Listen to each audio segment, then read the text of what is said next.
মানে গাইজ এতিয়া পথাৰত আছোঁ আৰু পথাৰত খেতি কামত লাগি আছোঁ বুলি কৈ লাগিব।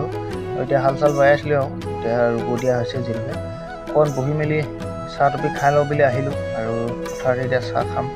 চাহ খাই কিনে আকৌ লাগি যাম কামত, মানে হাল বাব লাগিব আৰু হাল বোৱা, আলি দিয়া, ৰোৱা সেইবোৰে কাম যিহেতুকে এতিয়া খেতি ছিজন বুলি ক'ব লাগিব।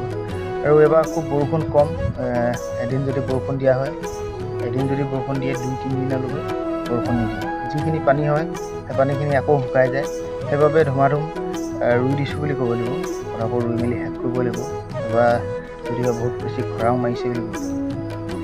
আৰু এতিয়া আমাৰ প্ৰায় 7 বিঘামান মাটি ৰোৱা হ'ল, আৰু যদি 3-4 বিঘামান মাটি ৰোৱা হয় আমাৰ খেতি শেষ হ'ব বুলি ক'ব লাগিব। আমাৰ এইটো ছাইডে ৰাইজে খুব কমেই ৰুইছে, ৰুবই পৰা নাই যিহেতুকে বৰষুণটো কমৰ হয়। আমি আগতে 3 বিঘা মাটি ৰুলোঁ যদিও আমি বৰষুণ পানী নহয়, সেইখিনি মেচিনে পানী তুলি ৰুইছিলোঁ। আৰু ইয়াত আমাৰ 3 বিঘা মাটিত 5,000 টকা খৰচ হৈছিলে, যিহেতুকে মেচিনতো তেল ভৰাব লাগে, ট্ৰেক্টৰ নিজৰে, মেচিন নিজৰে, তথাপিতো তেল কিনিবলৈ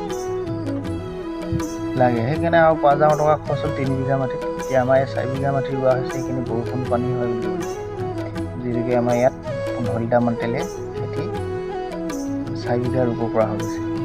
আৰু যদি মেচিন লগাই ৰোৱা হয়, দুটা বস্তুতে ভৰাবলগীয়া হয় তেল। সেইকাৰণে এতিয়া দেখিছে আপোনালোকে এতিয়া ৰোৱনী আৰু আকৌ চাহ তাহ খাই ৰুবলৈ গৈছে আৰু কেলৈ আমাৰ পানী ধুনীয়া হৈ আছে পথাৰত, যিহেতুকে আমি হাল চাল বাই আলি চালি পূৰা দি কমপ্লিট কৰি দিয়া হ'ল, এনে পানীবোৰ ৰৈ আছে বুলি ক'ব লাগিব।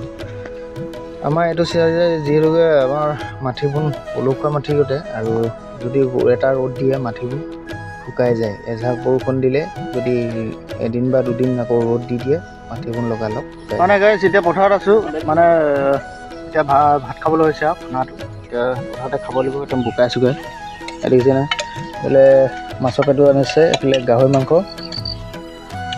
যোৱাকালি বজাৰ গৈছিলোঁ, গাহৰি অলপ সৰহকৈ লৈ আনিছিলোঁ কালি। আজি আৰু পথাৰটো অলপ খাইছোঁ, কালিও খালোঁ। আজি এতিয়া ধুনীয়াকৈ ভাতটো খাই ল'ম আৰু এইফালে ৰুব দিব লাগিব।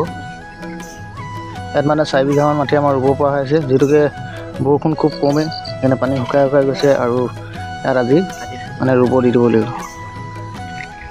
মই ভাতকেইটা খাই লওঁ আৰু এতিয়া পথাৰতে আছোঁ। এইকেইদিন খুব পথাৰত লাগিবলগীয়া হৈছে খেতি কামত। এতিয়া পথাৰতে ভাত চাত খাই লওঁ ধুনীয়াকৈ। এইফালে ৰান্ধনি ভাত বাঢ়ি দিছে, গাহৰি আৰু মাছৰ পেটু লগত আছে ভোট জলকীয়া।